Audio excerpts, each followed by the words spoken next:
Hey cousins, welcome back to the crib. Your favorite cousin Moni here. Please do me a favor and smash that like button on your way in. Leave a comment down below and share this video because today we are talking about Kanye West being banned from the UK.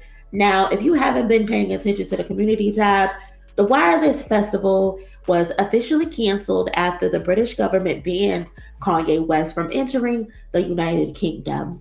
So, Wireless had Kanye set to headline all three of their dates, July 10th, 11th, and 12th. The entire festival was essentially built around him, not just as a headliner, but as their centerpiece to draw attraction to the festival. And the moment that Kanye or Ye, whatever he's going by these days, the moment it was announced that he would headline all 3 days, there was immediate backlash. I mean, there was also people excited, of course, and buying tickets, but there was a lot of backlash immediately. There was public outrage from advocacy groups. They spoke out. There were politicians weighing in, including the prime minister.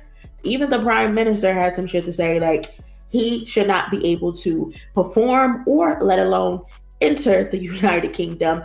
And as the pressure intensified, the business side responded quickly as well. We had sponsors like Pepsi, PayPal, Rockstar begin to pull their support because of this backlash. Now, the reasoning tied to all of this backlash, why they don't want him in the UK, is because of Kanye's past anti-Semitic statements and behavior, with officials ultimately saying that his presence was not conducive to public good. And I understand them.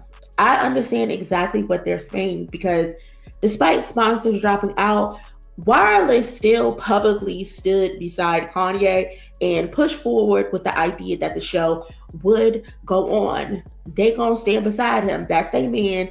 He's the centerpiece. They won him all 3 nights, so they were gonna move forward. And that position became ultimately irrelevant because the UK government stepped in and blocked him entirely from entering the country. And at that point, the decision was no longer in the festival's control. And from an optics point, I have to just say this. This outcome actually benefits the festival because it allows them to point to the government's decision rather than take direct responsibility for separating themselves from Kanye, despite the fact that they had booked him for all 3 days. The official explanation now is that there isn't enough time or stability to rebuild the lineup, and they're going to cancel the entire festival as a whole. But still, it would not surprise me if a new lineup is announced soon and the festival ends up continuing on without him.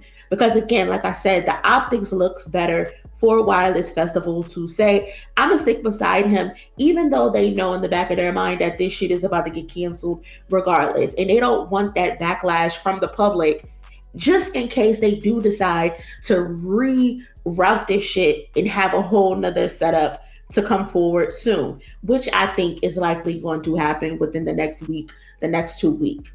So, since the cancellation and the ban, public opinion has been split. There is one side that views this as justified accountability. He deserves to be banned. He does not deserve to headline a festival. There are a lot of people on that side. And the other side sees this as excessive, especially pointing out that there wasn't the same level of response when Kanye made anti-Black remarks. And that frustration is very understandable.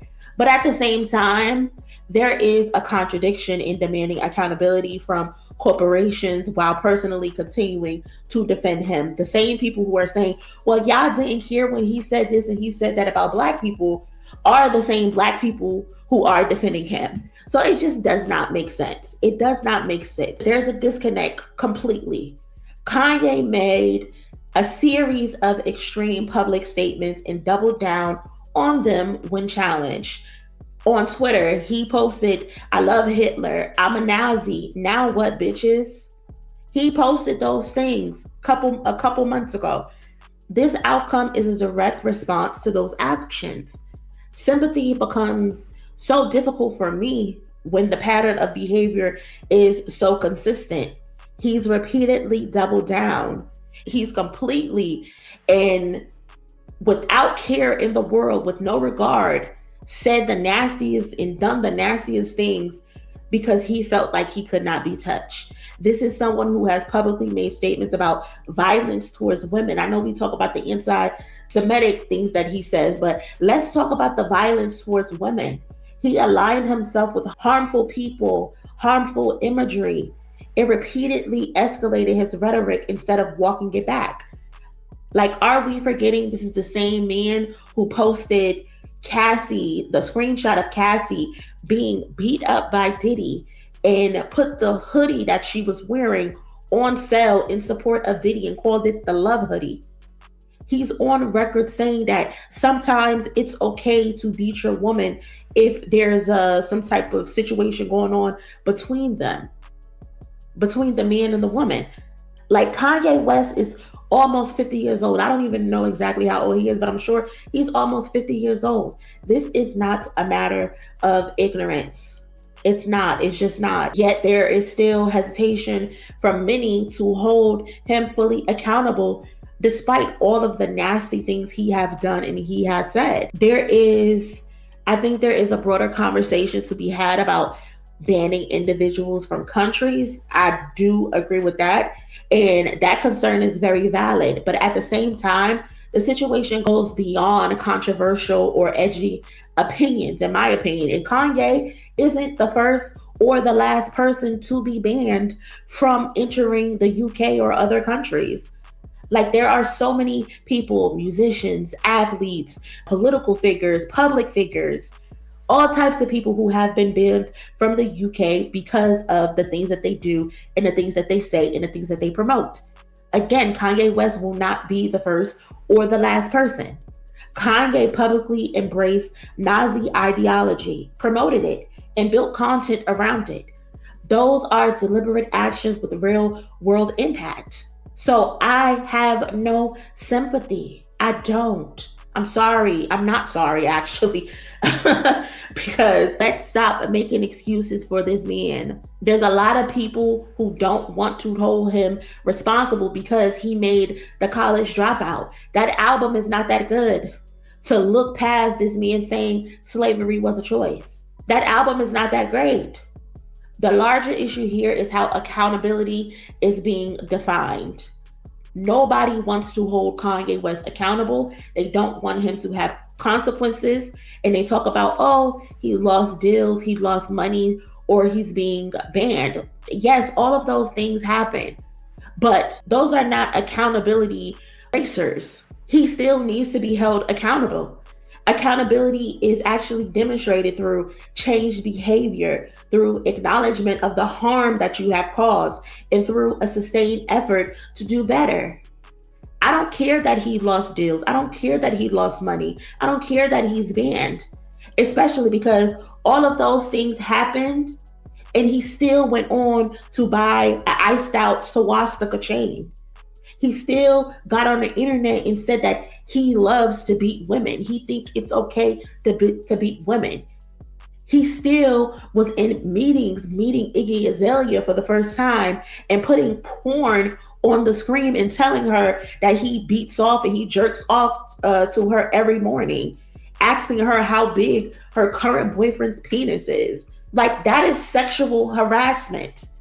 And it's just so mind-boggling to me how y'all point to other people and you put allegations on other people where you have actual no proof of those people doing these conspiracy theory things that y'all have made up in y'all mind, that y'all have read or watched somewhere on TikTok, where we have actual Kanye West doing the most degenerate shit possible, and y'all still show up to SoFi Stadium and y'all pack it out. Like, what are we doing? Y'all are on the internet arguing for this man to be able to enter a country despite the fact that he claimed to be a neo-Nazi, the fact that he made a song that says he loves Hitler, the fact that he said it's okay to beat and sexually assault women. Just stop it. Accountability requires time. Accountability requires reflection, in action, not a quick apology followed by, let me come perform in your country. I apologize. I'm sorry. Let me come perform in your country. That's not how it works. Kanye West has already faced major consequences in the past, sure, including financial losses, damaged relationships, right? Okay, cool. But despite that, the behavior continued.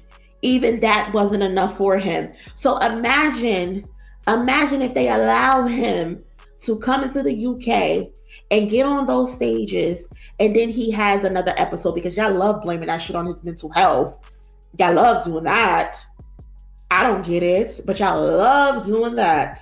So what happens when he get on the stage and he has another episode? Because again, we've seen this story before. We've read this script before where he'll apologize, but then he has another episode. So excuse the UK for saying we not falling for it. The Black community, maybe if y'all had a fucking spine and y'all actually held him responsible, we probably wouldn't even got this far. You know what I mean? And I have just one simple question, and I'll close this out because this is becoming like a 12-minute video. I have a question. What has Kanye West actually learned? What has Kanye West actually changed? And for y'all who support him, shout out to y'all. Y'all can continue to support him all y'all want. Give him y'all money. He doesn't give a fuck about y'all, but continue to give him y'all money. I just have a question for y'all. What is the line? Like, is there a line that cannot be crossed before you realize, before you remember that you have morals? Because right now it appears that for some people, for a lot of y'all, there isn't a line that exists. You're still willing to support this man despite the fact that he's on the internet saying that he's a sexual deviant. He likes to harass women. He thinks it's okay to beat women. He's showing up in court to support Diddy. He's wearing swastika chains. He's selling swastika merchandise. He thinks slavery was a choice. He got online and said George Floyd died from fentanyl, not because a police officer stepped on his neck. Where do you cross? Where does he cross the line where you say enough is enough? I think that's a real conversation that needs to be had. So leave your thoughts in the comment section below. I appreciate y'all staying all the way to the end. Please smash the like button, leave a comment, share this video, hype it up, and I will catch y'all in my next one. Later. Hey cousin, who you chilling with? I'm chilling with MONIE.